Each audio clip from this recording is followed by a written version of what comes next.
An early glimpse at President Donald Trump's first budget proposal offers the clearest blueprint yet of how he plans to remake the nation. The plan envisages a 10% hike in military spending, to be paid for by sharp cuts in other government departments, with the State Department and the Environmental Protection Agency each bracing for a particularly painful hit. If enacted, the plan would involve a radical domestic reshaping of the federal government paired with a shift in the posture of American diplomacy around the world. It is an approach that flows directly from the rhetoric and positions adopted by Trump on the campaign trail, playing to his grassroots supporters' deep distrust of Washington and his America First political creed. This is a landmark event, a message to the world, in these dangerous times, of American strength, security, and resolve, Trump said Monday. The budget plan comes at a time when the administration is making strenuous efforts to flesh out the ideological and political foundations on which the new GOP White House is built. Top officials, including the president, previewed a strident change of political direction at the Conservative Political Action Conference (CPAC) last week, and Trump will intensify the effort with his first address to a joint session of Congress on Tuesday night, a crucial moment for the new administration. But the controversial nature of Trump's emerging budget, always a magnet for partisan opposition, guarantees a fight that will test the White House's capacity to corral lawmakers and shape public opinion. It also demonstrates a desire to boost military might and to emphasize diplomatic reductions that will reverberate in foreign capitals of friends and foes alike. Already, a cadre of retired generals and admirals has warned that cutting State Department funding on diplomacy and development would make America less safe.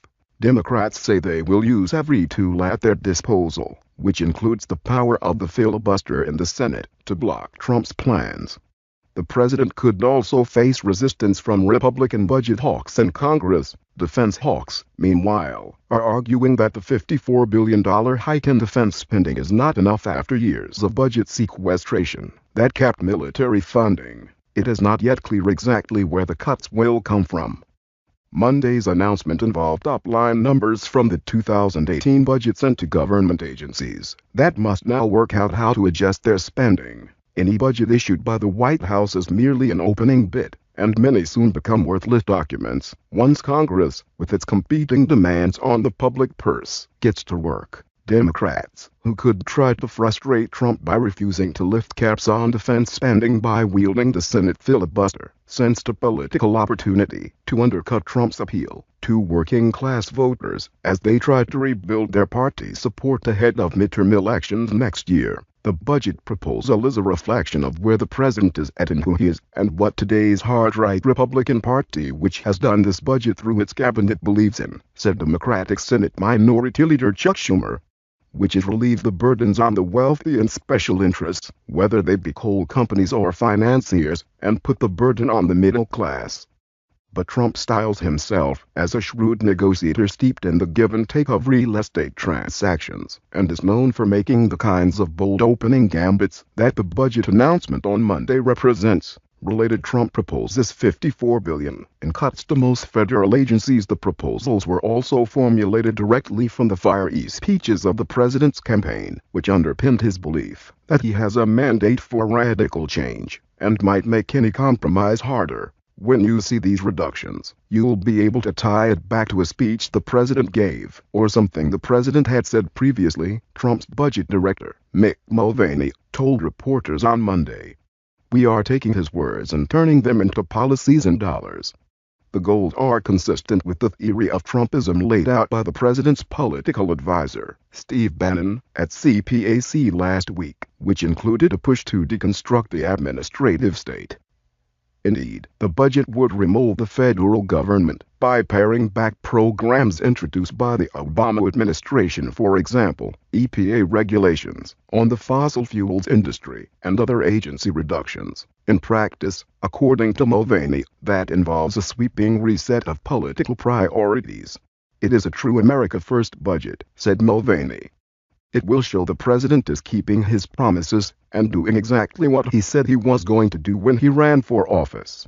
It prioritized rebuilding the military, including restoring our nuclear capabilities, protecting the nation, and securing the border, enforcing the laws currently on the books, taking care of vets, and increasing school choice.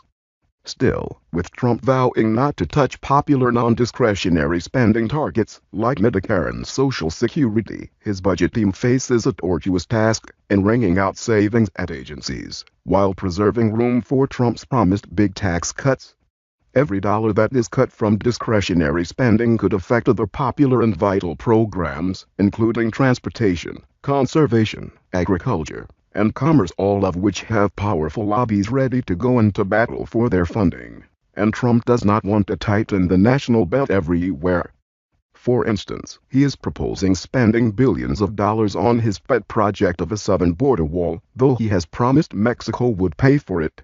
And officials say the president will also lodge a supplemental spending request later this year to finance an intensified campaign against ISIS in Syria and Iraq that is being drawn up by the Pentagon and reviewed by the White House. Where the cuts fall, they will be painful.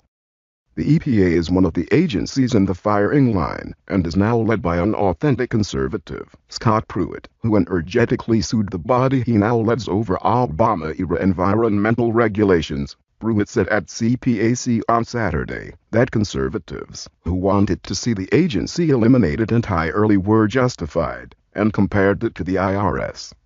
While declining to speculate on the agency's new budget, he pledged to halt the regulatory culture of the previous administration, especially as related to global warming, and to devolve functions to the states.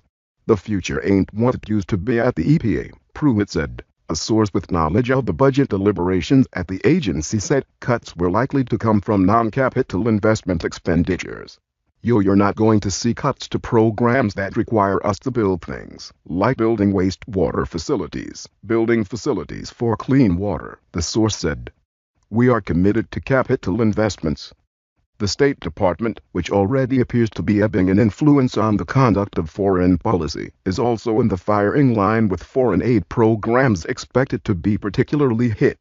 The president said, "We're going to spend less money overseas and spend more of it here," Mulvaney noted.